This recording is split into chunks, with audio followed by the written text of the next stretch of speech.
I must really appreciate the speed with which your ministry dispatched the Internal Affairs Unit and indeed the IPOA to carry out investigations on the fatal shooting of Mr. Mugambi in Chuka. Mr. Speaker, we have similar, more or less similar cases that have happened in the recent past. A case in point is the fatal shooting of a third-year Maseno University student, William Mayenga, in Maseno University by the police on the 20th, I think, of March this year. The second incident is the killing by being run over by a police vehicle of police officer Ben Oduor of Nyamira, or of Keroka Police Station, Nyamira County. Bwana Waziri, could you confirm to the August House if you have similarly, in those instances, dispatched the Internal Affairs Unit to carry out investigations? And if so, what is the progress of those investigations? What is the status of those investigations? Or could we be seeing a case of double standards, application of the law differently in different situations, in different parts of the country, and concerning different communities? Two, is it now a policy of the Kenya Police Service to quell riots by use of live bullets? Is the old policy of using rubber bullets now discarded? And if so, when did this change in policy occur? And for whose benefit? Thank you. Minister, there is a member, Honorable Kamren, who says that if he doesn't ask a supplementary, it will not be good for him today. I'll give him a minute, then you can answer the 5 questions. Asante Bwana Spika. Nataka nichukue nafasi hii Spika. Ya nashukuru waziri amejaribu, lakini ninapoongea saa hii vita inaendelea kwangu Baringo South. Sasa hivi ninapoongea na kijana mmoja tumepoteza maisha, watatu wameumia. Nimetumana pesa ya meli kwenda kuwachukua wale ambao wameumia, na nimetumana gari kwenda kuchukua mwili, na saa hii ng'ombe imeenda, watu wanakimbia, wanahangaika kwa sehemu ya Kiserian, Mukutane na Rukus. Najua waziri alikuwa kwa huko hapo awali, lakini saa hii imekuwa chungu kwamba kazi hii ya bandits inaendelea. Sijui waziri utafanya namna gani kwamba watu wangu wapata amani. Nimeomba kila wakati kwamba au wakora watolewe Rukus, Mukutane na Arabal locations. Au wamechukua hiyo locations sote 3.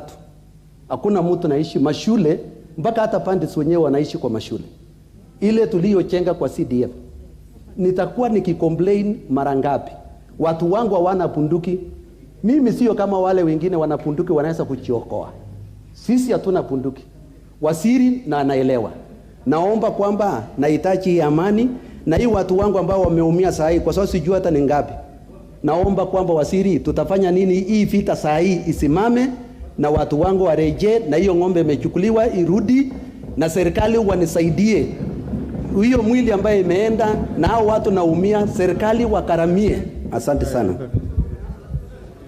Minister, you may answer those 6 supplementaries. Be precise and concise. Given the tremendous interest, I might give another 2 thereafter. Thank you, Honorable Speaker. Honorable Speaker, with regard to the supplementary question raised by the member for Tharaka, I would like to respond as follows. That at this point, when investigations are ongoing, we do not have conclusive evidence on who would have shot the deceased. However, if the evidence links an officer of the National Police Service or any other government official in the murder of Mr. Kiraku, two things I would like to assure the House. One, whoever is responsible will be prosecuted.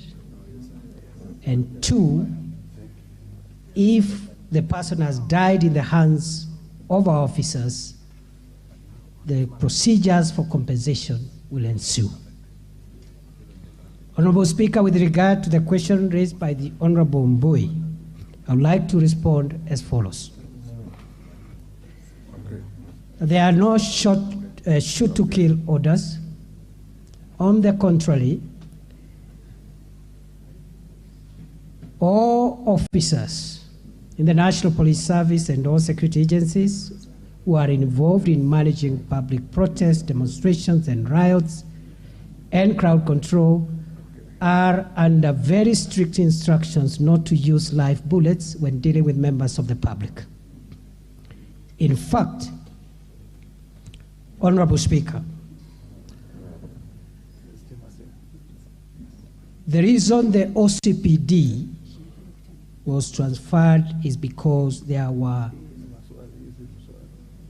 very strict orders given by the Inspector General of Police that there should be no live bullets used in crowd control, not just in Chuka, but even in other protests. So we are asking, we want to give some independence so that we establish when the OCPD is not in office, if indeed it's a police officer who fired that killer bullet against the orders and the policy of this government, then action will be taken. But of course, it could have been any other firearm holder because there are civilians also who are licensed to carry arms and they could take advantage of riots to cause deaths. Honorable Speaker, the third supplementary question was raised by the member for Samburu. And I want to assure the House, through you, Mr. Speaker, that the deaths that have been caused in Samburu and other parts of the country as a result of livestock rustling and banditry are regrettable. Two, we have had an operation going on there, but we continue to experience incidents of bandit attacks from time to time. Honorable Speaker, what has happened is that we have been able to dominate the permanent abodes where we suspected bandits were hiding whenever they steal livestock. And because of international standards on the use of force, that is the only reason we gave 24-hour ultimatum to any members of the civil population who could have been mixed up in these areas by way of being family members to the bandits, etc., to vacate. After that, we have been able to actually remove and dominate those areas and remove the threats that used to exist in those areas. But the spiral, what has happened is that during that window of notice we had given to be able to ensure that we don't have civilian casualties, some of these criminals could have mixed with the population. And because the security forces cannot be everywhere and guard every homestead, they are making sporadic raids, sometimes successful. But Mr. Speaker, we have prevented and thwarted and even recovered livestock numerous times on a daily basis. I am even willing to table within the time that we have had an operation in the north, how many livestock have been stolen in all those counties, how many have been recovered, and where, and how many are outstanding. We have not made full recoveries, and the reason is simple, that as soon as a raid is successful, the criminals divide the livestock into small numbers, 5, 10. So the recovery process is a bit slow, painful, but we made some significant recoveries. I have evidence as late as yesterday, we have recovered livestock in Laikipia. So, Mr. Speaker, the challenge is still there. We do not want to deny that the challenge does not exist. And Mr. Speaker, this challenge has not started this year, last year, 5 years, 10 years. This is a problem that started as early as 1977 in some parts of these areas. We are doing everything possible to make sure that we have a final end of this problem. It cannot be done in a month, 2 months, 6 months, 1 year, but we will reach there. It doesn't matter what it takes. We are people of patience, we are people for understanding, and we know that we will get around it as soon as we continue this domination of these areas where the bandits retreat when they steal livestock. In fact, Honorable Speaker, we are upscaling the numbers of security agencies we have. We are doubling them on Saturday. And as I've announced, this deployment will not cease with the end of the operation. Whenever the operation will be called off, the security agencies will remain there for as long as Kenya exists, to ensure that this problem does not recur. Because previously we have done an operation, as soon as there is some semblance of tranquility, we recall the security agencies. Honorable Speaker, the fourth supplementary question was raised by the member for Ugunja, the Honorable OPIYO Wandayi. And I would like to assure the House, through you, Honorable Speaker, that the government has no double standards or does not respond to security threats based on where they happen. In the matters that the Honorable Wandayi has raised, in fact, we acted even faster. But there was no question asked for us to report what we have done.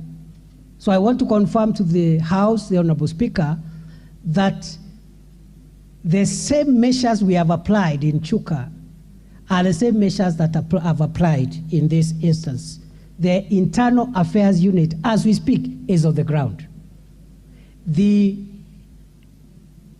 IPOA is also on the ground to provide independent investigations. So there are no double standards, and I think I can comprehensively say I am the minister who has been in most parts of the country, given that I've only served for slightly under 6 months. I've been in almost 70% of Kenya. So there cannot be double standards, and I don't know the last time I was near my home. So if there will be double standards, I'll be accused of not going home, Honorable Speaker, not the other way around. Honorable Speaker, with regard to the fifth one, the fifth supplementary question raised by the Honorable Cameron, because the one by the Honorable Wandayi about live bullets, I've already said the instructions are on the contrary, no live bullets. That's why you have seen, even in the most dramatic protests that we've had recently, we have not had casualties. We've not had deaths. And wherever deaths have occurred, like the Kisumu death and the one death in Kibera, the investigations will help us know whether this was a police gun or a civilian gun, because as I have said, both the police and civilians are licensed holders of firearms. If we establish anybody has violated the rules and the standing orders of the National Police Service, action will be taken. Honorable Speaker, finally, the supplementary question raised by the Honorable Cameron. I've been to Baringo, perhaps a little more than any other county, both overtly and covertly. I have been there visibly and invisibly. I know the complications and I understand the pain Honorable Cameron is going through.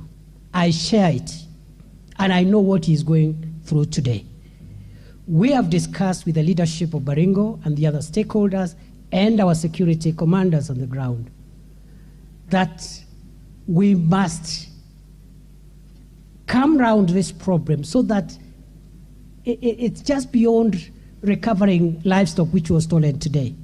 For me, I believe we must have a way of ensuring that no livestock is stolen again in the first place. What are the measures we are putting in place? One, this afternoon, we have just approved an additional 200 police reservists for Baringo, 100 for Baringo North, 100 for Baringo South. Training is going to start before Friday because we believe the security agencies cannot be in every homestead, but the National Police Reservice can help mitigate a big way, and we have seen in other parts of the country, NPRs are helping stabilize situation in a big way. So we have approved that. I have provided the money for their training immediately. We will not be asking for any stakeholders to help us. We will do it, and that will stabilize. Number two, we are opening up 2 new security roads.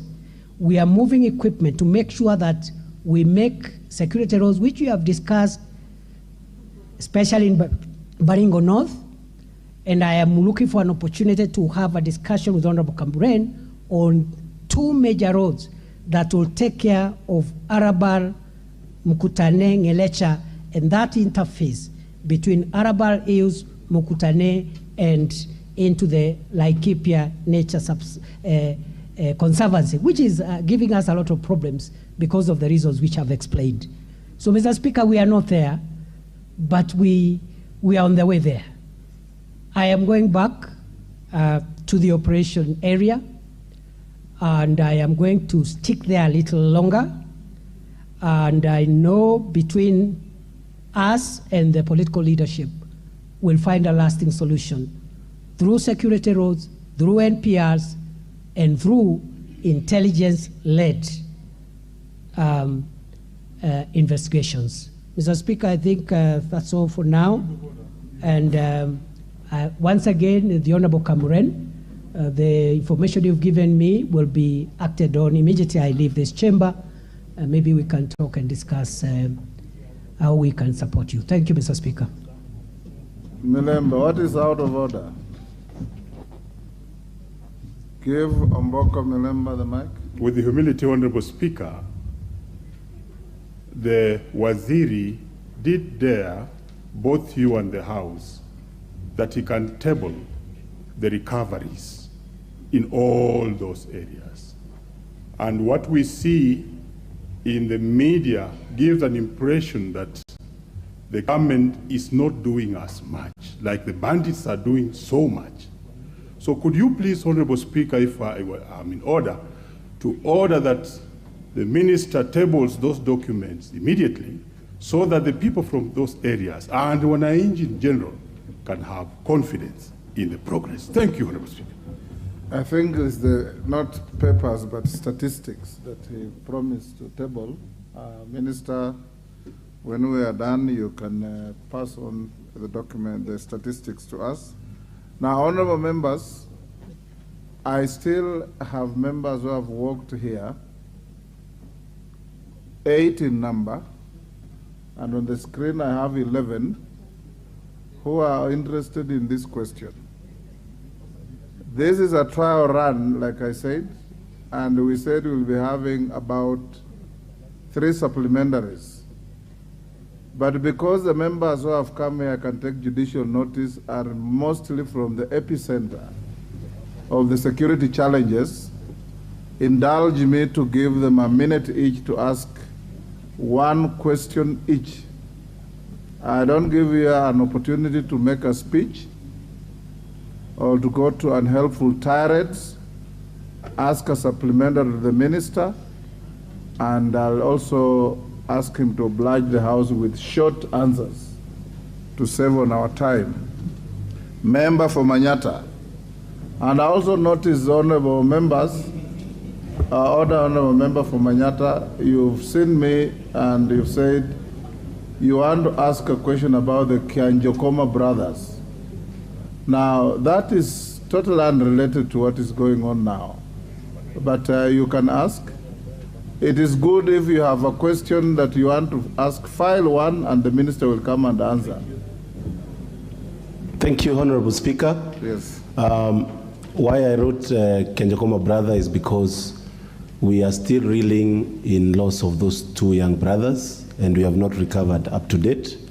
And Honorable Speaker, I first want to say thank you to Waziri because he has really shown a lot of restraint during mandamanos on the issue of using police force.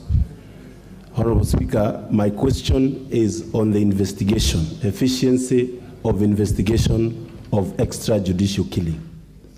And we have a case here where police body investigates itself. And I would like Waziri to kindly give us an overview because he has come in as a new blood with a very nice team that can help improve this issue.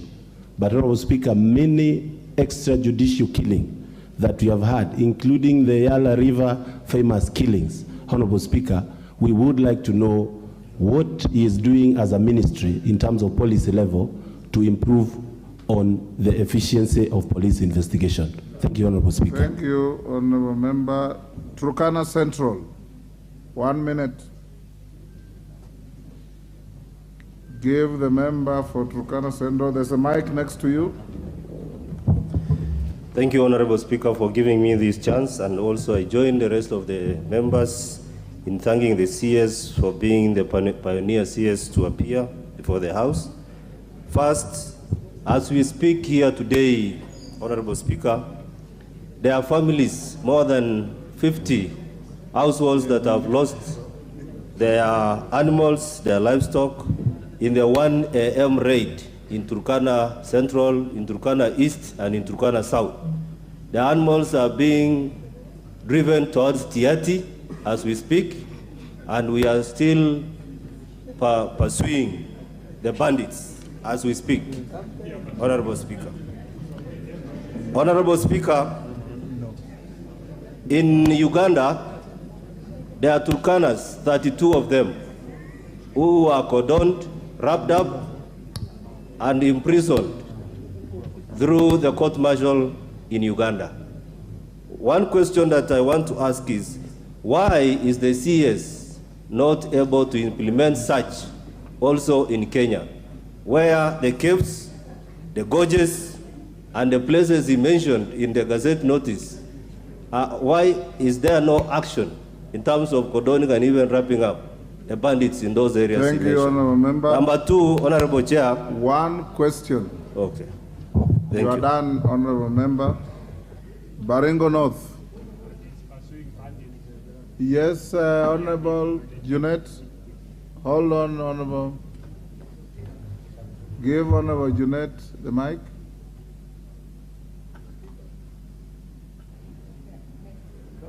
Hello, Mr. Speaker. Thank you for indulging me, Mr. Speaker. If I heard the member very clearly, he said, Mr. Speaker, that cows are being taken to Tiati as we speak now here. No, and the member of Parliament for Tiati is here, Mr. Speaker. He said they're headed to towards Tiati. Towards Tiati, Mr. Speaker. Which is different from being taken to And the member of Parliament for Tiati is here, Mr. Speaker. Mr. Speaker, could he explain this matter a bit further, whether the cows are going to his home, Mr. Speaker?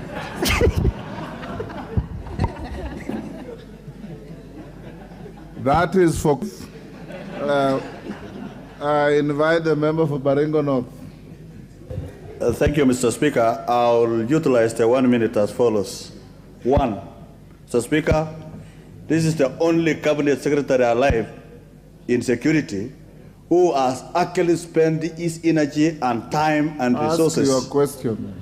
So I want to thank him. Number one question, Mr. Speaker, my intelligence is that the bandit that was taken away in hospital in Iten is the one that killed my cousin. And he was taken by 10 bandits in an hospital in Iten, driven to wherever by the other bandits.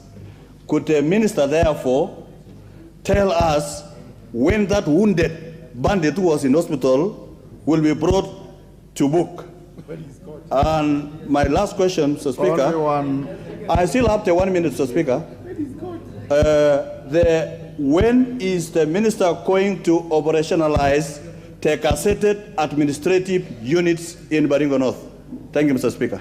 Thank you. There was a member who wanted to ask about the abduction of the injured bandit, so you don't have to rise to ask that question. Honorable Ariko.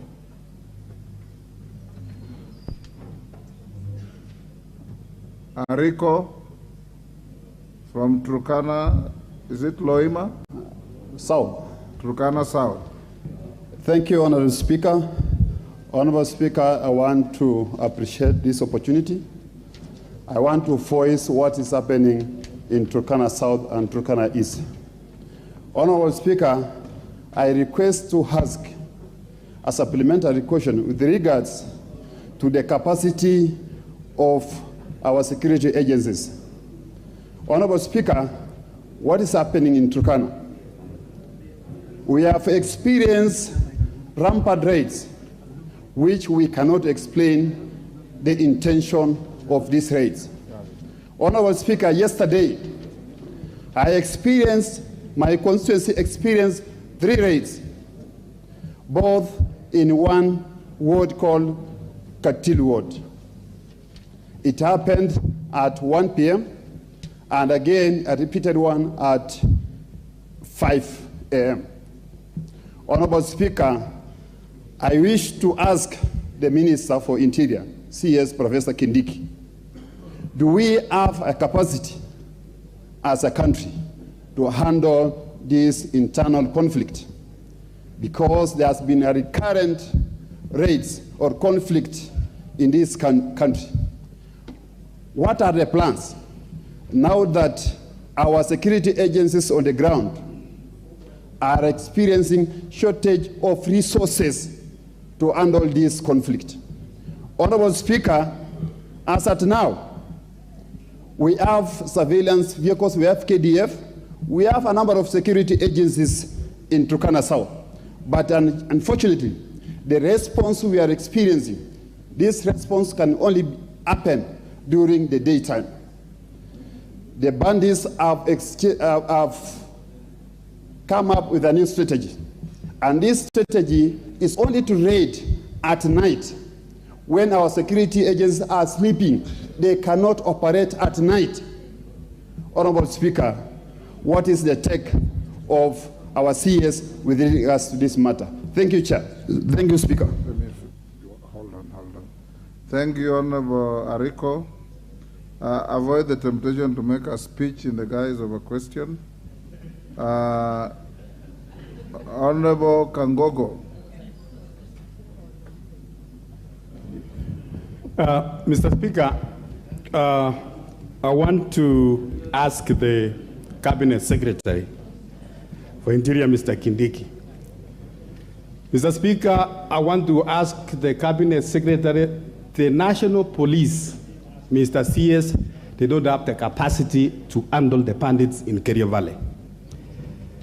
Mr. Speaker, on Friday, peacemakers from West Pokot and my constituents, Mr. Speaker, recovered about 7 heads of cattle, and they were taken to a Chieshu camp in a place called Kamele, so that to be handed over to the owners the following day.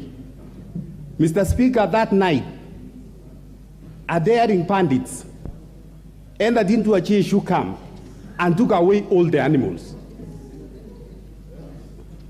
On Friday, Mr. Speaker, the same thing with the honorable member for Baringo North talked about. A bandit who was arrested and taken to county headquarters in Iten, where we have about 100 policemen, the county headquarters, Mr. Speaker. And then 10 bandits came all the way about 200 kilometers away to rescue their own, and they successfully took away from the police. Mr. Speaker, I want to ask the CS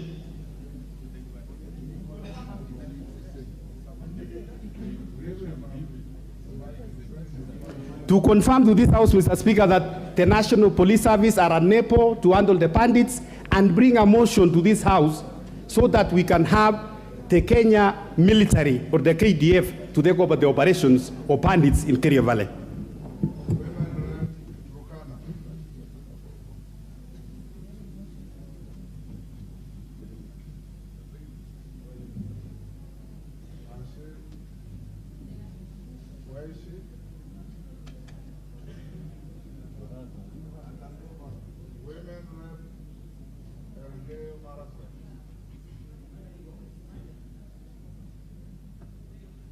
The women rep Turkana, she's left. Yes, Thank you. Thank you, Mr. Speaker. 1 minute. Okay, thank you. I only have a very brief question to the CS. Right now, we're being told that the person who was booked in at E10 County Referral was a bandit. Was there any OB elsewhere booked that particular person had previously been identified as a bandit or not? And then we would wish to know, was he taken by the police, or if the other people who came to the county referral and took him, if people are calling them bandits, can they name them by their names? So what I wish to know is, was there an OB elsewhere that Dennis was booked as a bandit? And the other ones who came to the rescue, were they police, or if as bandits? Thank you, Mr. Speaker. Thank you. Last, the Honorable Farah Maalim.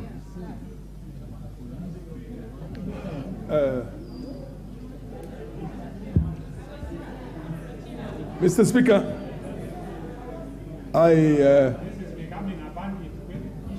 Mr. Speaker. Minister be ready to answer after Farah. Yeah, Mr. Speaker.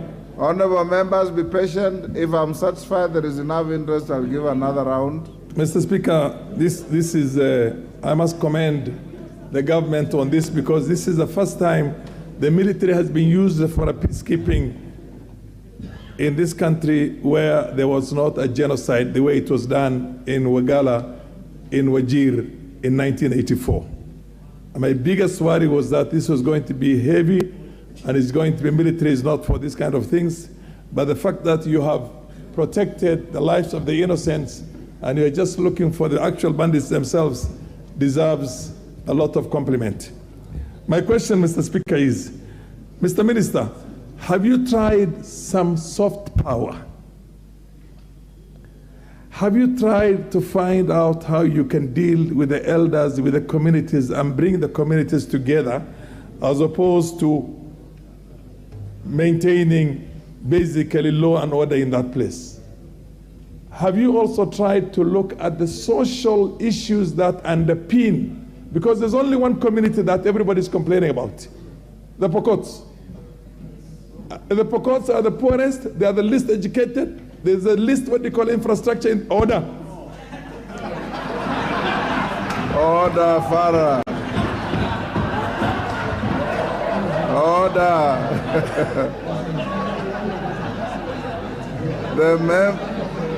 The member from Balambala, you are out of order. Can you conclude your question? Mr. Speaker, we need to educate those children, Mr. Speaker. We have heard this before, Mr. Chairman, Mr. Minister, thank you very much. I've discussed some of these things with you, and I'm sure you're going to take them into consideration. But let's look at the social conditions in there, first of all. When you have a very poor social condition somewhere and everywhere around there has got some wealth, then of course they will go and try and go and attack those places. So my question is that let's look at soft power. It has worked in Northeastern Province, for your information. And also let's see how we can change the situation of the children of Pokot there. Thank you. Who is raising a point of order? Moroto, what is your point of order? Because Pokots were mentioned? Yes. Yes, Mr. Speaker. Yes. Mr. Speaker, I want to say thank you very much for giving me also this chance to say, when these people are talking, they are talking as if they are the holiest. When they are also killing. I lost about 5 people the other day and this morning in a Takwel. Honorable From Moroto, the south. I've given you a floor because you are challenging what Farah was saying. Now you are pursuing a totally different agenda. What was out of order that Farah was saying? That's the reason why I gave you the floor. No, Mr. Speaker, I was just asking what I have in my mind. I was not following what Farah said. My question, I just want to, Mr. Speaker, I don't want to take time. I want to congratulate the CS, and I want to ask him to use the intelligence services. For these guys here speaking here, let them also be put in so that they can know how to control themselves down there on the ground. I come from Kapenguria. We used to have the problem between West Pokot and Trans Nzoia. But this time, there's nothing there. Because we met and we sat like leaders and worked together. These guys, now they're now talking here, and they cannot even go to ground, and they invite us to come and tell them what to do. Mr. Minister, start with these people. The members, put them in. Honorable Moroto, you are totally out of order. You are imputing improper motives on your colleagues. Minister.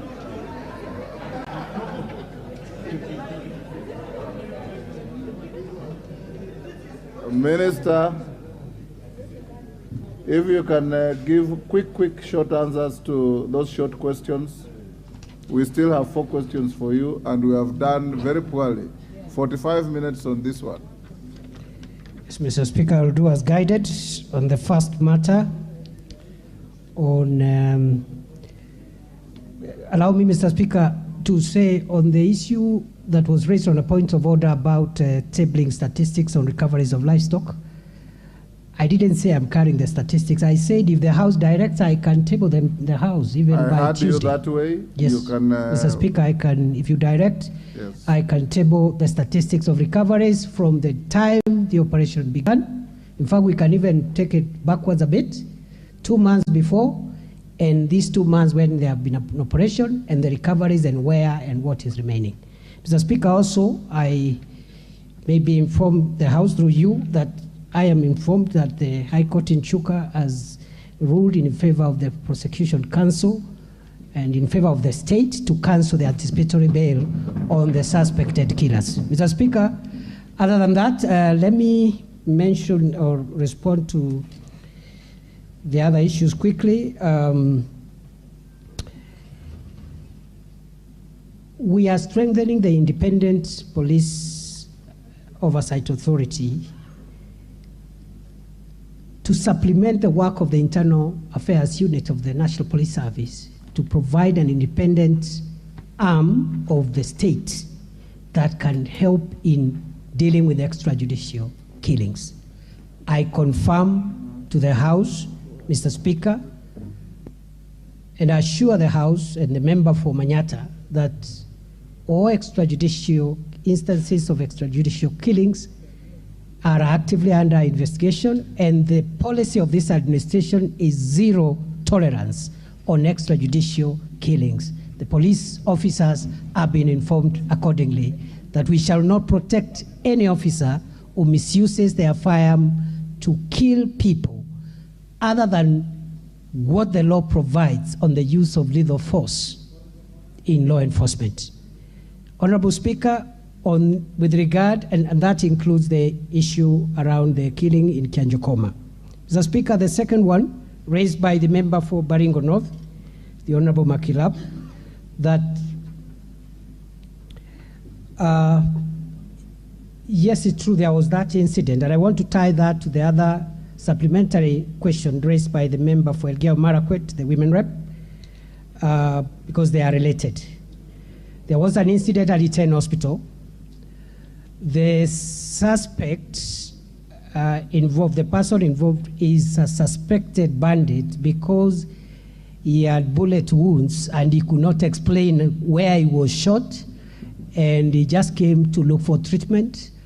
And we believe also that the people who came to rescue him were criminals because they came through the fence of the hospital, so they just came perhaps to rescue one of their own who was hurt and could not explain. The reason why that happened, notwithstanding the presence of a few police officers who were on site at that time, was the determination by the commanding officer on site that a shootout inside that facility would have caused fatalities on patients. And that gave a leeway for the rescue to succeed. I want to confirm to the House, through you, Mr. Speaker, that this person has been on police radar even before this attack. We are on him. We have some leads. We believe we shall arrest him as soon as possible. Honorable Speaker, the other issue was raised by the member for Turkana South on the capacity of our police agencies to maintain law and order. Honorable Speaker, I am persuaded that Kenya has enough police officers and enough wherewithal to handle all our challenges, including the challenges we are facing in northern Kenya. However, Mr. Speaker, I want to say that it is the position of this government that there is need to reform our national security organs to make sure that they respond better to our threats. That is why one of the first acts His Excellency the President undertook was to institute a presidential task force on reforming the National Police Service, which is an admission that there is need to reform around command, around efficiency, and around operational sophistication to make sure that the gaps that we continue to exist, to encounter in our law enforcement of our internal security are resolved. Very shortly, that task force will present its findings. The government has committed to implement all the recommendations without exception that will come from that task force, including changing the entire command of the National Police Service, the terms under which one becomes a commander of any level, tying command to success and results and deliverables, so that you don't become a county commander, a regional commander for life, and there are no results. People are still having insecurity in your area. Make it time-bound and tied to results. And even that reform, even as we wait for those recommendations, we are continually addressing command issues to ensure efficiency. Even this afternoon, I think the government and the National Police Service will be announcing changes in the top command of the National Police Service, starting with the appointment of the Deputy Inspector General of the Kenya Police Service, whose recruitment process is complete. And we have had a gap there for a long time because the immediate former Deputy Inspector General of Police was indisposed. But from this afternoon, that gap is going to be filled, and that will help the Inspector General perhaps to respond a little better and quicker, even as we wait for the other reforms. Honorable Speaker, I have one other last one, the one that was raised around the issue of what measures we are taking to make sure that the gaps we are having are sealed. One, the House may want to know that in 2014, the government started a police equipment modernization program, which ran for 3-4 years, but stopped after that. It was to the tune of 10 billion shillings a year. It really helped to improve the security at that time. But due to the collapse of that funding program, we have had issues around our ability to make Kenya safer. And what this administration has done is to revive the police equipment modernization program. And for the next 3 years, the government of Kenya will spend 20 billion shillings to ensure that we modernize our equipment. I am happy to return here if the House requires so in 3 months, because by that time, in 3 months from now, I expect to have revived the police air wing, which is completely dead. I intend to have acquired at least 3 gunship helicopters for the National Police Service so that we stop depending on the military, because they also have a national duty to perform. I intend to acquire some unmanned armored vehicles, UAVs or drones, and going forward, increasingly, we are going to yield the benefits of technology-driven, intelligence-driven operations. I am happy to come back and report progress on this after a few months on the request of the House. I think, Honorable Speaker, that is it. Maybe if I've left anything, I'll be reminded, but... Only one, far as soft power engaging... Soft power, I agree. Honorable Speaker, I agree. Thank you for the reminder, sir. We believe that the long-term solution of this problem is not just the hardware. But we have made a policy decision that before we can engage on long-term solutions, including issues of economic empowerment and social amenities, we must silence the guns first. We must do whatever it takes to make it rare that there is an attack, there is there's gunfire everywhere. And after that, now we can sit down and ask ourselves, why is it that this problem is recurring all the time?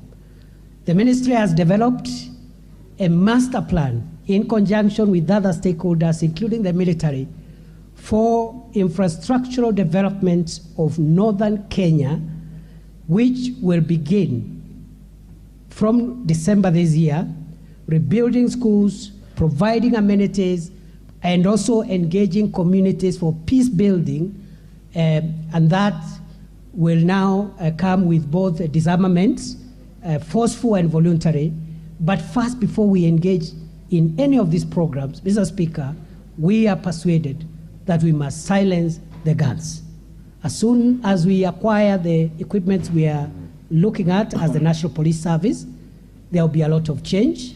But even as we speak, we have made a lot of changes in evacuating the gorges, the valleys, and the hideouts. And the attacks that are happening now are attacking in the criminals who may have used the window we had given for evacuation of civilians so that we comply with international law.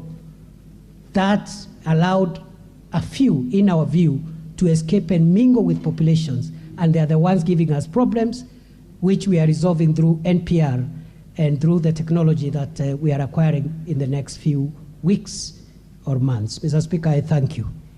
Thank you, Minister. Honorable members, I know there's much more interest on this, but we have to move to the next question. Question 074 of 2023, Member for Gilgil, Mother Wangari. Thank you, Mr. Speaker. I rise to ask question 74 of 2023 to the Cabinet Secretary of Interior and National Administration. Number one, could the Cabinet Secretary explain why there is a shortage of birth registration materials, also known as B1 forms, in health facilities across the country? Number two, could the Cabinet Secretary explain why mothers in public hospitals, especially those on the national government Linda Mama program, are subjected to unnecessary detention after discharge as a result of unregistered births of their babies due to the above-mentioned shortage, yet it is the duty of the government to provide the B1 forms? And finally, what steps has the ministry taken to ameliorate the situation and ensure that mothers who are due for discharge are not forced to incur any additional bills due to the unjust detention in hospitals owing to the government's incapacity to promptly register births as a result of the lack of birth registration forms? Thank you, Mr. Speaker. Minister. Thank you, Mr. Speaker. Mr. Speaker, I think this is a soft question. Yes. Mr. Speaker, we admit that we have challenges in the availability of Form B1s, and this is a problem that started last year around April 2022, and the challenge is arising from the capacity at the government press. The government press has not been modernized for a very long time. The equipment they have and the human resource capacity does not allow them to print enough security documents, including these forms, quick enough to meet the rising demand.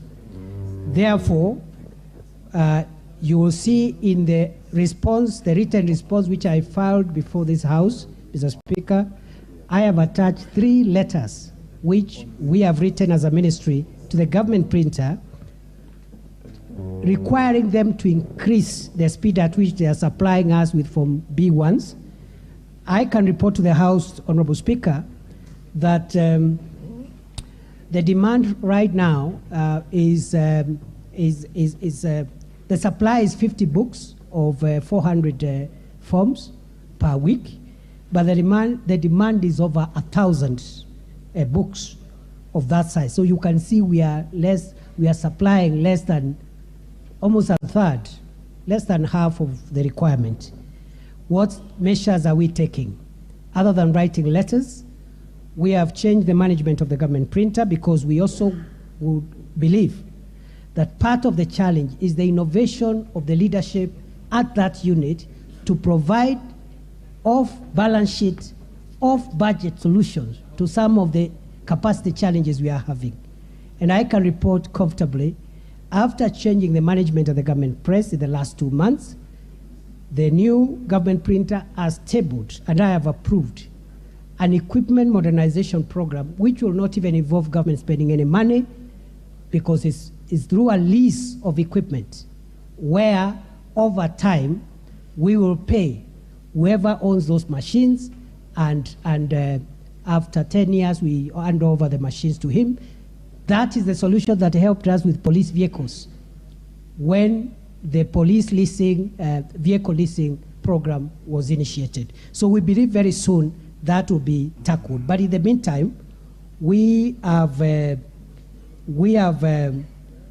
asked the CRS, that is the Civil Registry Department or Unit, Civil Registry Service Department, to give the government printer the projections for the rest of the year. And we are working to see how, pending the modernization program I'm talking about, that demand can be met as soon as possible. Mr. Speaker, finally, on that issue, I want to assure the House again that perhaps when I come back, the members will have positive feedback on this service, because we believe the registration of the births of our children and the deaths of our departed persons should not be aggravated further by absence of documents. The member for Gilgil has also asked whether the detention of young mothers in hospitals, especially under the Linda Mama program, is linked to the shortage of these booklets. The government's position is that this is not the case for 2 reasons, Honorable Speaker. Reason number 1 is that birth registration is free of charge, so it cannot be the purpose that makes a mother to be detained in hospital beyond the time she's supposed to be released. Secondly, why we believe this is not the cause is because the registration of births is allowed to take place within a period of 6 months after birth. So long as it's done within 6 months, it's lawful. So it cannot be the basis of saying, we hold a mother in hospital who has given birth because of lack of these booklets. That notwithstanding, when I got this parliamentary question, I have directed the civil registrar to provide us with a solution. Even as we wait for this equipment, we need to find a solution so that should the House require me to provide an update in the next few months, because the equipment program may take around 6 months because of the nature, the financing and the contractual arrangements, we will have an answer. Finally, Honorable Speaker, is that we have shortage of personnel. That's another challenge we are having in that department. We have only about 286 civil registrars for the whole country, against the establishment of approximately 1,400, which has been approved by the Public Service Commission. we are trying to see how, even if we don't fill the entire complement, the Public Service Commission can help us perhaps hire a few more in the financial year that starts June 2023.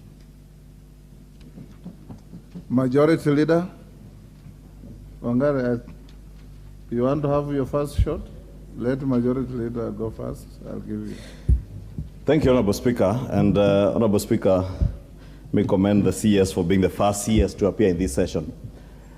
But Honorable Speaker, you will, and the House will appreciate that the reason, part of the reasons why we wanted CSs to appear before the House is for them to answer to questions that are of concern to the people, but also to use this opportunity to expound on government policy, on what government is doing.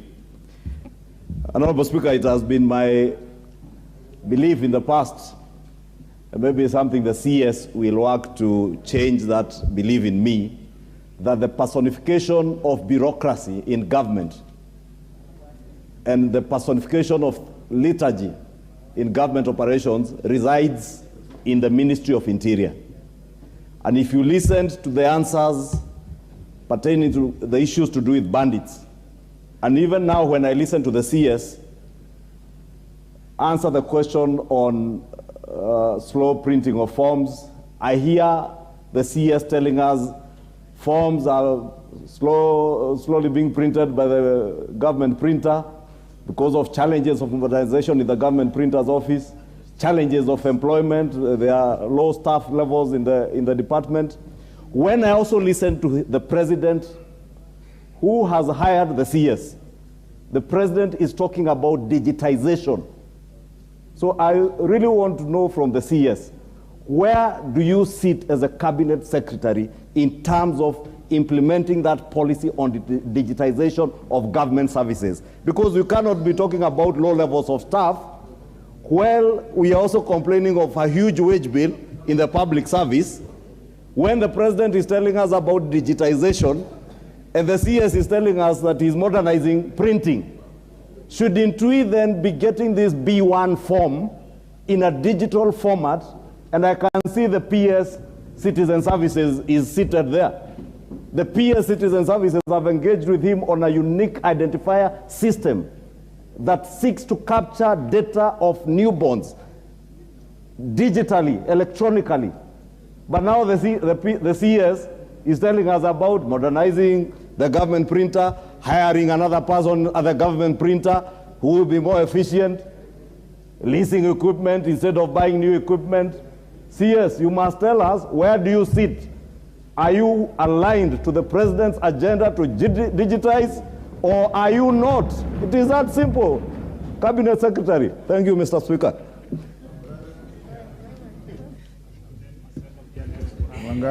Thank you, Mr. Speaker. I was hoping that this would be a softer question because it has no guns, but I can see the guns are already coming out. But I want to just also thank the CS, congratulate him for being the first one in this very unique arrangement where we get answers firsthand instead of what we used to go about last parliament, 11th parliament, chairs who had no substantial answers. I have listened to the CS very carefully, and Mr. Speaker, this small matter of birth registration may look small, but the inconveniences it gets to people and to the public at large are huge.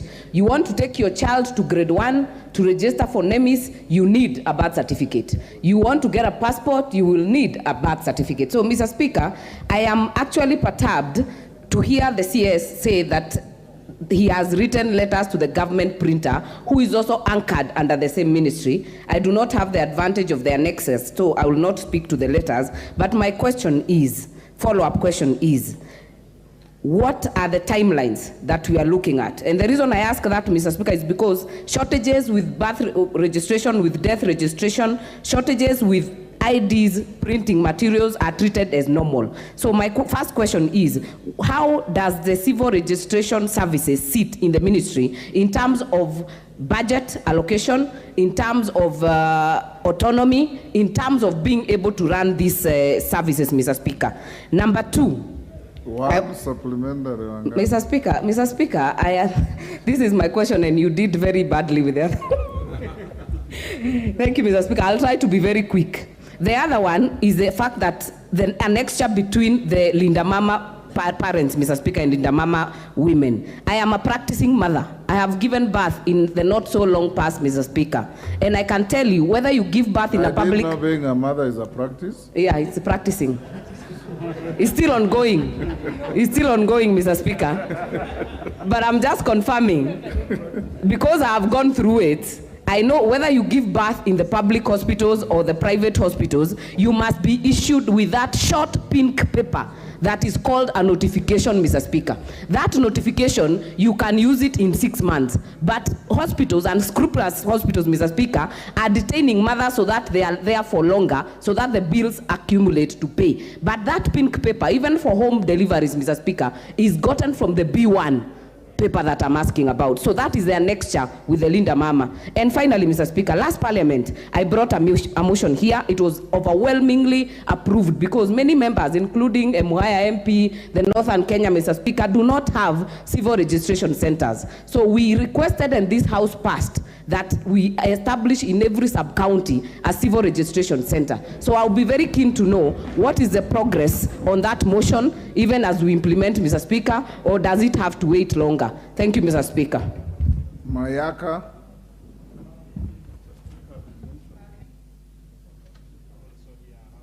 Thank you, Honorable Speaker. Honorable Speaker, my question to the CS, who is a fellow left-handed, so I'm sure he'll think quick on his feet, is in relation to single mothers.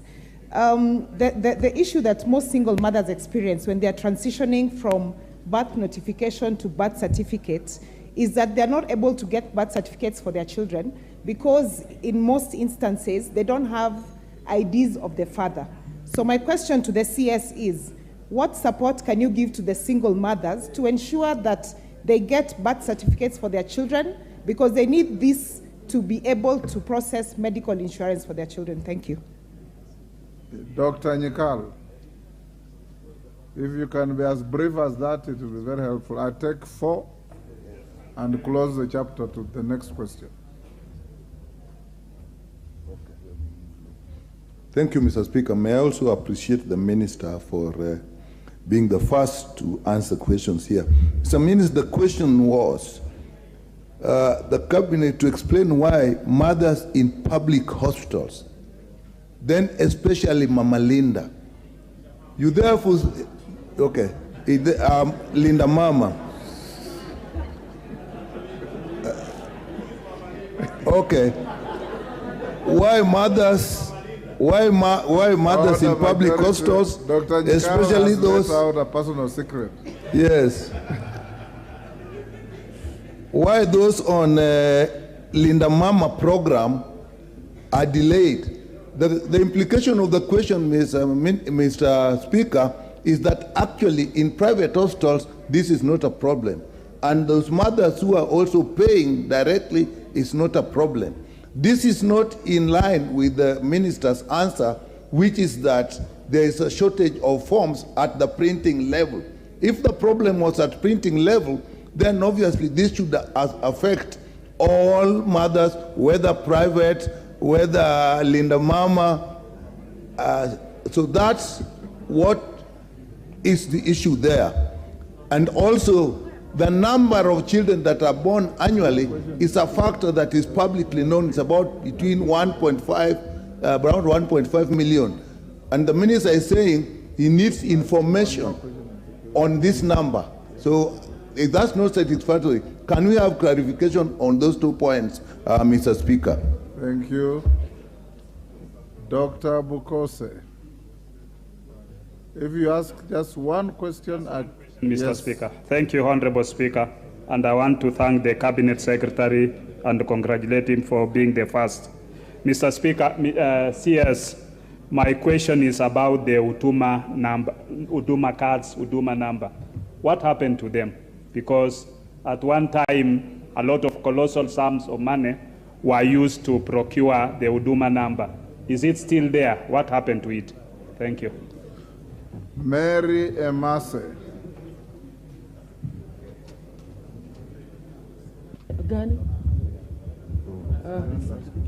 Thank you, Mr. Speaker, for finally noticing us around this corner. Mr. Speaker, I want to emphasize on the issue of decentralizing issuance of birth certificates. Mr. Speaker, it is a very serious issue. My mothers go to another sub-county to look for birth certificates. And sometimes they are told those forms are not there. They have to travel so many kilometers severally. So I just want to emphasize that there is need to have a center in every sub-county. And Mr. Speaker, speaking of security, because I do not have time to ask, I just want to add one. That sometimes we even use our assistant chiefs and chiefs actually to collect those birth certificates, take them to the center. And I want to just request the CS kindly. Across the country, we have administrative units where the chiefs or assistant chiefs have passed on or have retired. They have not been replaced. A number of administrative units, like even divisions like in Teso South, were created. They have not yet been operationalized. Kindly, can you do something about it? Because they play a critical role in security. They help us with the birth certificates. They help us in even acquiring IDs. If there is no assistant chief or a chief to do the vetting, then our people are not getting these very necessary services on time. Thank you, Mr. Speaker, for this opportunity. Now you have resorted to raising your hands like in a classroom.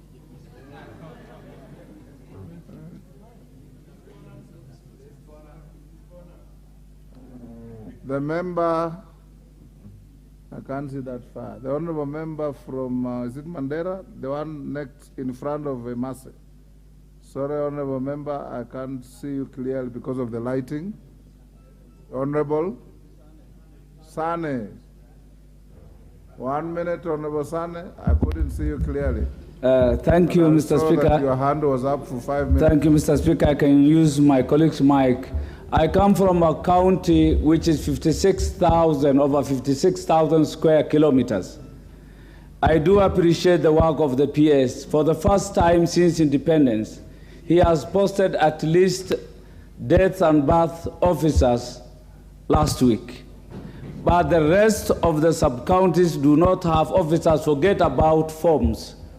So in as much as I appreciate Honorable Wangari's question, when is the Cabinet Secretary posting all the officers in all the sub-counties of Wajir, which is twice the size of Rwanda as a country? Thank you. CNN, Guna.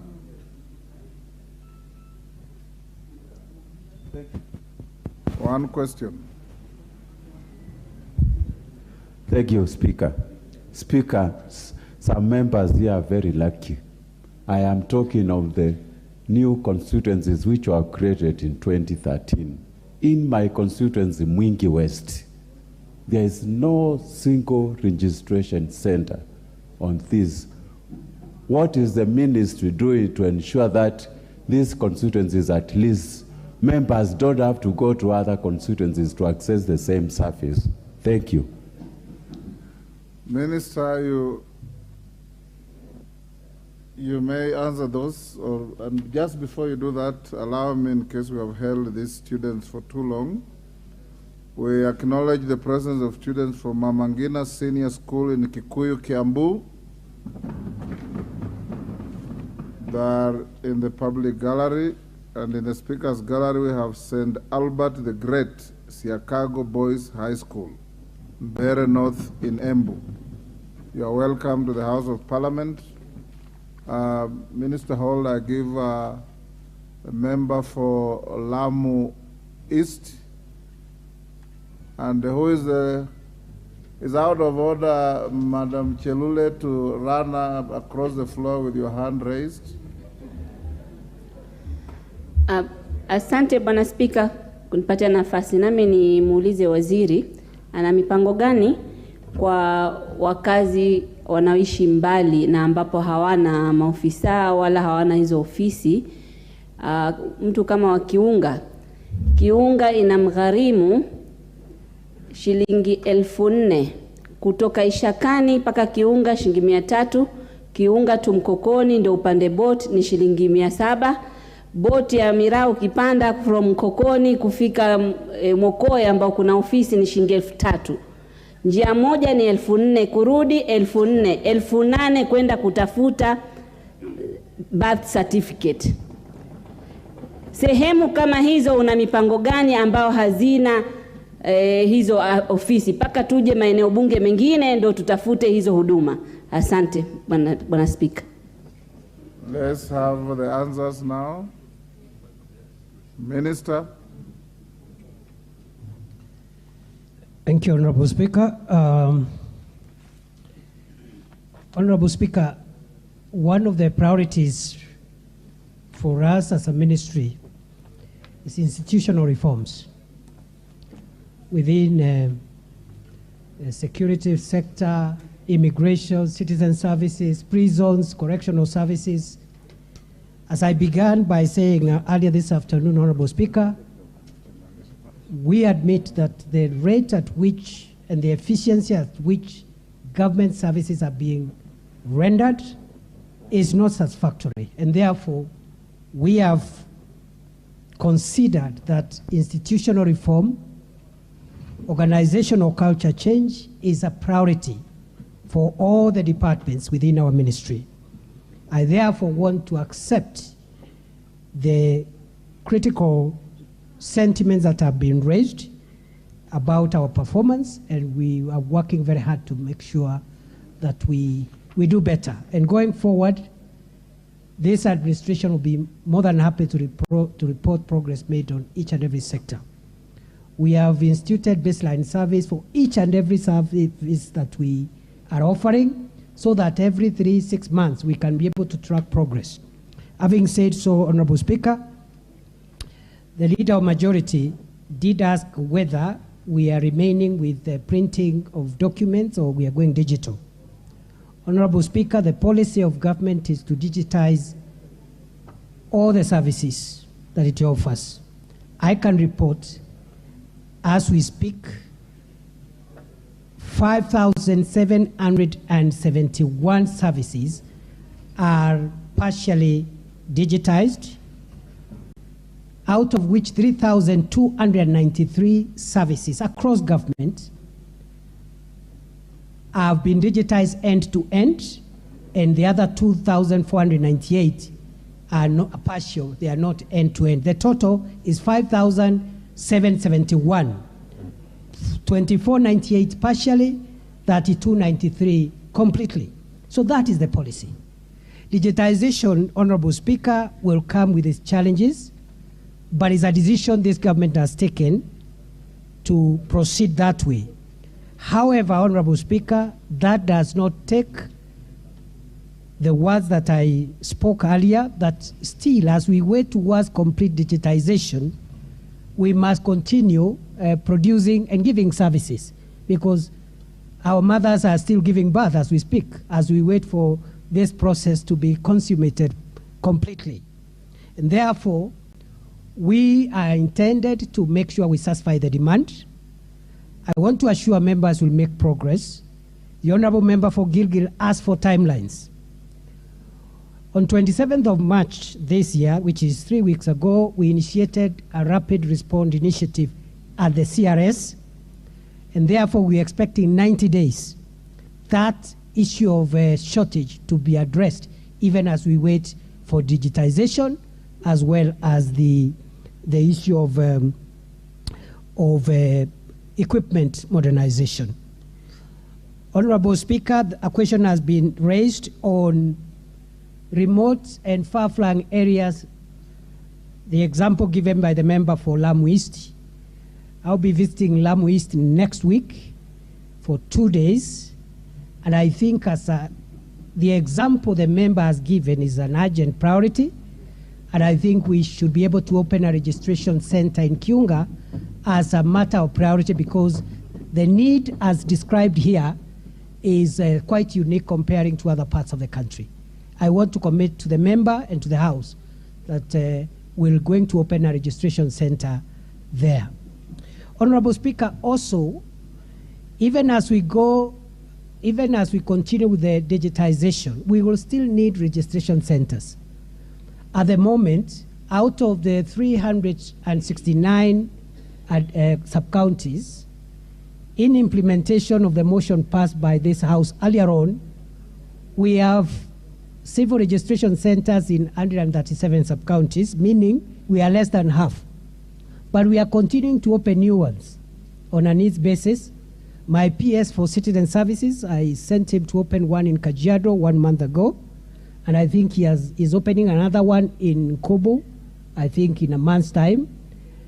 And this will be resolved as we continue to make sure that every sub-county has a civil registry. Honorable Speaker, also the issue raised by the member from Mwingi West, I think Mwingi West is also an area which is, requires special measures, and I think we'll put it in our priority. Subject to resources, we will ensure that an area that like Mwingi gets that center also opened. I want to commit to the House that at least the ones that have been identified on the floor of this House by members, in the next 2 months, there will be a civil registration center, including the one raised about Wajir. Honorable Speaker, on this question and earlier on, a question was raised about administrative units. About 80 sub-counties were gazetted just before last election, and they are not operational. We do not have the resources to operationalize all those sub-counties. So what we have decided is to stagger the operationalization of all the gazetted sub-counties in a 3-year period, starting June this year. And the criteria we will use is the nature of hardship and inconveniences to service delivery, as well as regional balance, so that the first criteria of the 20 to 25 sub-counties to be operationalized this financial year starting June will take care of regions, but also hardship, size, population, and all the other factors. We'll come up with a criteria which will be fair and which can be shared to members if they want to know what criteria we will use to identify those that will come first, and then second, and then the third financial year. Honorable Speaker, I can also report to the House that areas where assistant chiefs and chiefs have not been recruited, my PS for internal security has already approved the recruitment process, and therefore we expect all those positions to be filled in the next 90 days across the country. Honorable Speaker, then I think again a question was asked between technology and what we are doing in the old fashion. Going forward, before cabinet is a policy brief, is a cabinet brief which is under consideration on the UPI, the Universal Personal Identifier. And I think in the next 1 or 2 weeks it will be disposed of, so that we migrate, we converge 2 things. One, that every child in Kenya gets a universal personal identifier at birth, which becomes their number in school, their whatever number they require. And when they are 18, that number is the ID number. Then at the same time and in parallel, another universal personal identifier for adults who are getting IDs. So you have a universal personal identifier at birth, and for the existing, because that one, by the time the first adult will use the UPI, it will be 18 years from when we commence. But in the meantime, we are migrating, we are considering, subject to approval by cabinet, migrating the current ID we have into a 4th generation ID, which is the UPI for adults, which of course will take away the question of Huduma number, which was not solving the kind of problems that we intend to solve. Thank you, Mr. Speaker. Minister, about single mothers who cannot produce their the fathers of the children's IDs. Honorable Speaker, it is no longer a requirement of the law for a registration of a child to include both parents. It is not a requirement. It is now possible to register one parent if you are a one-parent child. Thank you, Mr. Speaker. Thank you, Minister. Honourable members, will move to question 105 of 2023. Member for Mandera South. I'm here. Thank you, Mr. Speaker. I rise to ask question 105 of 2023. Could the Cabinet Secretary, 1, state the measures being taken to establish civil registration centers in every sub-county in the country so as to ease access to civil registration services? 2, state the measures the ministry is putting in place to immediately set up a civil registration at Elwak and Kutulo sub-counties in Mandera South to serve the huge population in the region, considering that the closest civil registration center to Mandera South constituency is located nearly 220 kilometers away from Mandera town and also serves Mandera North, Mandera West, Banisa, and Lafe constituencies. Thank you, Mr. Speaker. Minister, this is nearly similar to the question of Mother Wangari, so we shouldn't spend too much time on this. Answer the question, and I'll allow one bite by the member who asked and one more member. Go ahead, Minister. Thank you, Honorable Speaker. Honorable Speaker, just as I have told the House on the issue of operationalization of the administrative units that are gazetted and not operational, we are finalizing a criteria which will help us implement the recommendations of this House in the motion which was cited by the Honorable Member for Gilgil, to make sure that every sub-county has a civil registry. So what we've done is that we have taken the remainder of all, we have taken the list of all the sub-counties that do not have a civil registry, and we want to implement, because there are quite many, unlike the sub-counties, we want to implement that motion in the next 5 years, but based on a criteria. That criteria, just as in the first case with sub-counties, will be as follows. First of all, those that will get centers, because right now, Mr. Speaker, if I can explain this for half a minute. At the moment, we are opening these centers on the request of individual members of parliament. Like I cited the Kajiado North, it was a request by the MP. I cited Imenti South. The member for Imenti South, who can confirm, is the one who wrote and requested for a center.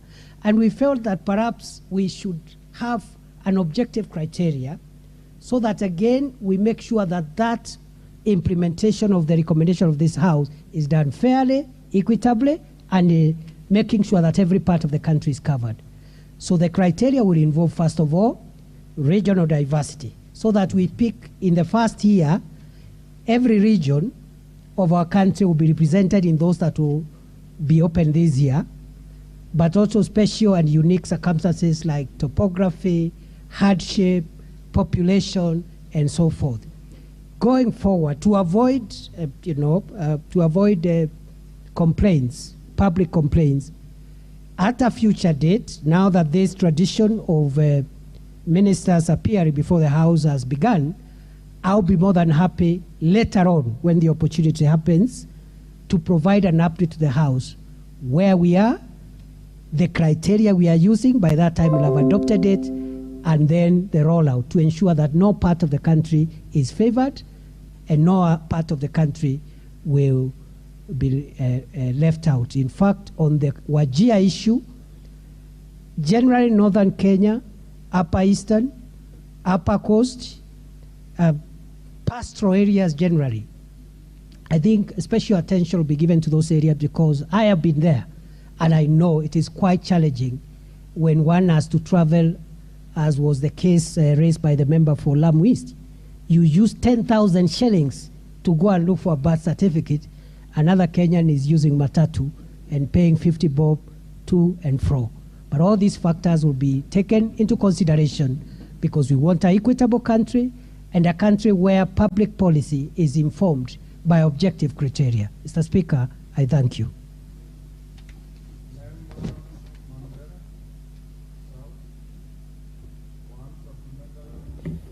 Thank you, Mr. Speaker, sir. And I thank the minister for the answer. Probably most of the answers that I would have wanted had been preempted in the previous question.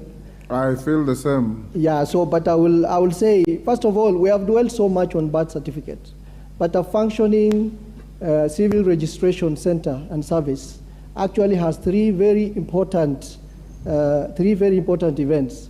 That is registration of births, registration of marriages, and also registration of deaths. And even if we go digital, Mr. Speaker, sir, even if we go digital, you know, registration alone is not enough because the Civil Registration Service has to provide the certificate as a proof of that registration. And that is why we are asking for physical facility and officers who would be in those centers. To put what I'm, particularly in my constituency, when I mentioned Elwak and I mentioned Kutulo, those are two sub-counties in one constituency, vastly, you know, spread apart. Mandera town, where the civil registration center is, the only civil registration center we have in Mandera County, is 220 kilometers from Elwak. And I'm sure the cabinet secretary knows the problems that are there traveling between Elwak and Mandera, especially with the menace from those bad guys from across the border. That road has been a very risky road, especially when you are traveling between Elwak and Mandera, and also between Kutulo and Elwak. So you travel 220 kilometers, and the only bus... Honorable member, you are now making a speech. Okay, the only bus that you use for transport between two is the bus that comes from Nairobi. That's what you wait for, so that you can hike it to Mandera. So my plea to the cabinet secretary is that a sub-county like Elwak and Kutulo, which are some of the oldest in that region, surely require civil registration centers very urgently, because of the importance of those certificates that the Honorable Mother Wangari had mentioned earlier. You know, the name is, if you want to travel with your child from Mandera now, you cannot take that child on the flight if they don't have a birth certificate. And this all is a challenge, and we require those documents in Mandera. I think the answers that have been given, the usual answers that we hear when government gives answers to, you know, lack of facilities, lack of officers, lack of funding, these are answers which... Honorable Harrow, you are debating. Okay, sir. I gave you an opportunity to ask a supplementary if you feel your question was not sufficiently answered. So what the Honorable Cabinet Secretary mentioned, that the initiative, some of the initiatives come from the MPs. And I have the benefit of having a copy of his written answer. And he had mentioned of partnership between the Member of Parliament and the national government offices on the ground. I would want to know, what would that partnership look like? How does it manifest itself? Because we would really want to initiate those initiatives and see what that partnership can do to help our people on the ground. Thank you. Thank you, Honorable Member. Rindikiri, one question. Thank you, Mr. Speaker. I want to thank the PS for the confidence he has answered our questions, but I have a problem, Mr. Speaker, when it comes to the issuance of passports. There are some questions that I think that form need to be reviewed, particularly on the fathers, mothers, and even the children, some of who could be deceased. I don't see the relevance for that. Two, there is so many immigrants who have come to this country purporting to be experts in various fields. They have been given permit to work in Kenya. Even some of them have no technical expertise, taking jobs for Kenyans who are even very qualified. What is this that the ministry is doing to ensure that we don't have the OCAs coming here purporting to be expert in various fields? Thank you, Mr. Speaker.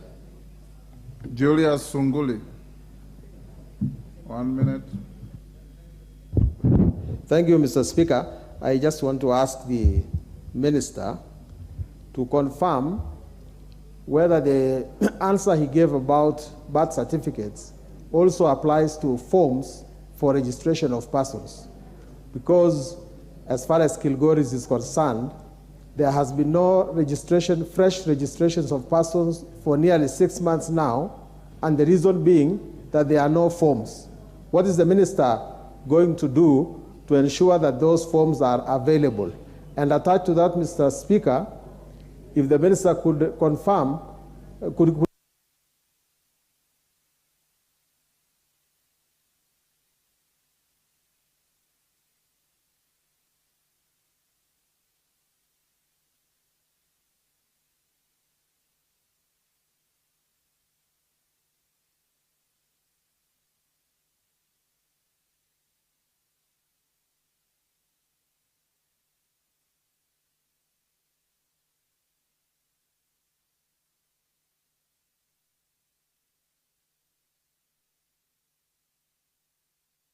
secretaries to appear before the House and answer questions raised by members of Parliament directly.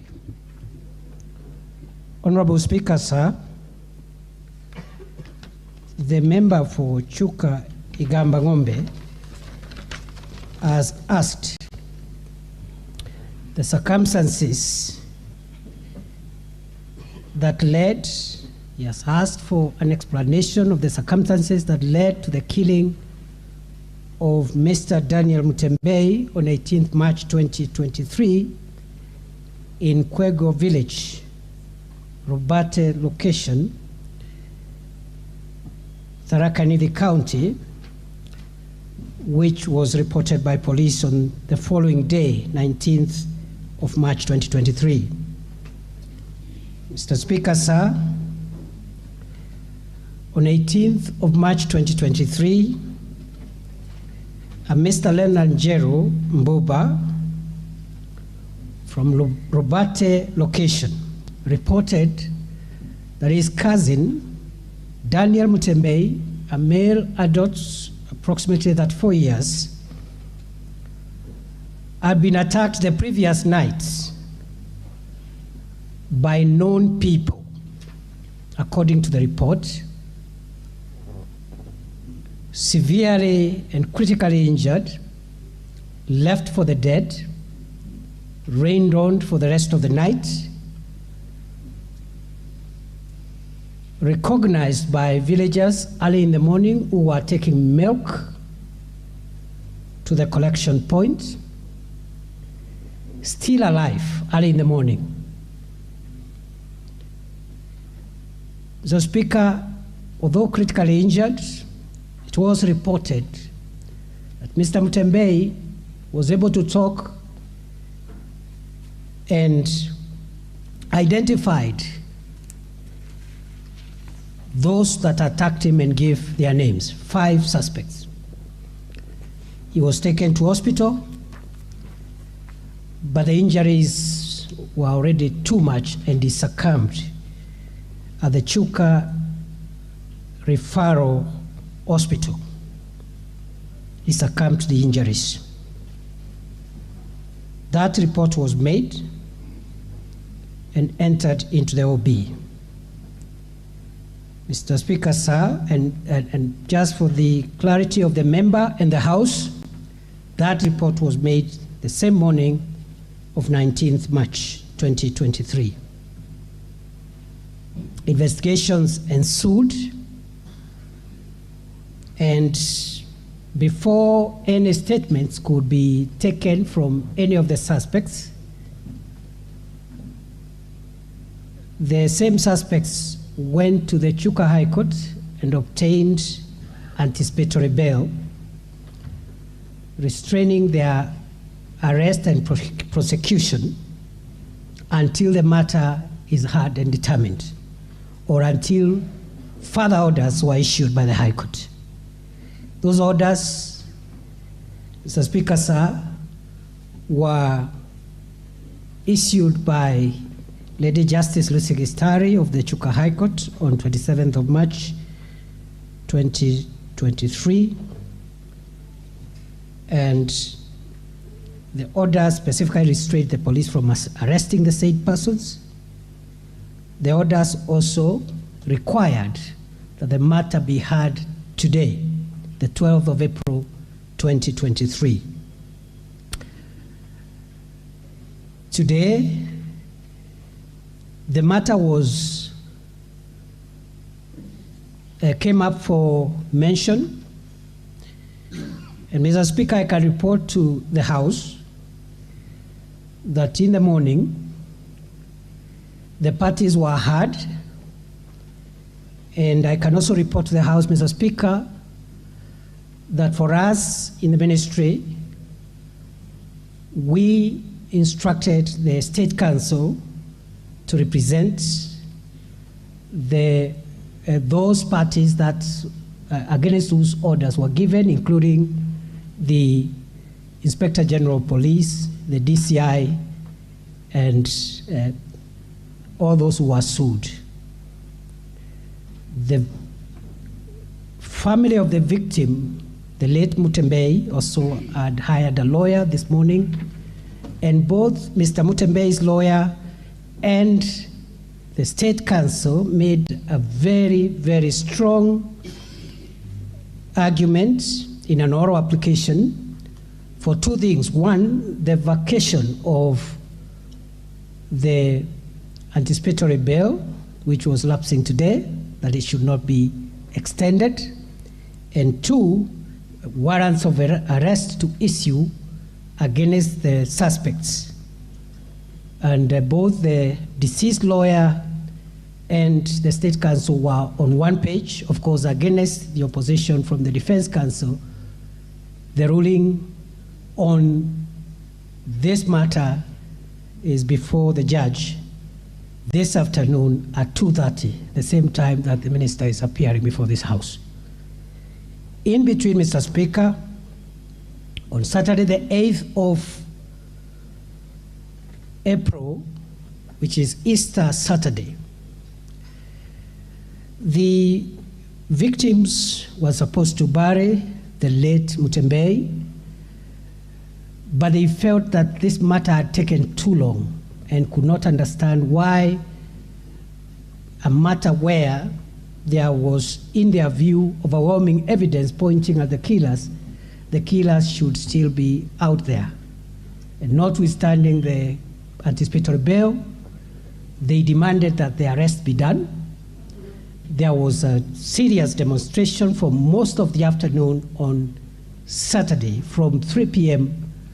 to well into the night. They were carrying the coffin of the late Mutembei and demonstrated the whole afternoon, engaging the police in running battles. The police tried to talk to them diplomatically to bury the deceased as we wait for the finalization of the matter by way of appearance before court today, but they could hear none of it. In fact, Mr. Speaker, the protesters engaged police in throwing missiles when the police tried to use tear gas, and it was really a very, very rowdy protest. And of course, one would understand the public hunger given the circumstances which the deceased had died. Mr. Speaker, sir, the police were able to open the road much later in the night, but an incident occurred Around 7 p.m. the same night, one of the local young leaders, the chairperson of the Tharaka Nithi Border Association, one Willis Mugambi alias Kiraku, was shot dead in the chest around 7 p.m. and died on the spot. And that complicated the matter. And immediately that happened the same night, we dispatched through the Inspector General of Police, the Internal Affairs Unit of the National Police Service from Nairobi. The head of the Internal Affairs Unit actually was dispatched the same night to Chuka to travel there and personally take over the investigations, mainly the investigations around the shooting of Willis Mugambi alias Kiraku, because it was alleged again by some who made reports that they suspected that he could have been killed by a police officer in the process of the riots. So we dispatched the Internal Affairs Unit. It's still there. We have crucial evidence, and we believe very shortly we'll be narrowing down to the person who shot and killed Mr. Mugambi. At the same time, the Independent Police Oversight Authority the following day on Sunday dispatched their team to investigate that incident. IPOA is independent. So while the internal investigations by the police is handled by the Internal Affairs Unit from Nairobi, the IPOA team also from Nairobi is handling an independent investigation so that there are no perceptions of internal collusion or preference whatsoever. The two teams are working, and I am told a lot of progress has been made, but up to now, the conclusion, the investigations are not concluded. So, Mr. Speaker, sir, in between, we have reinforced security presence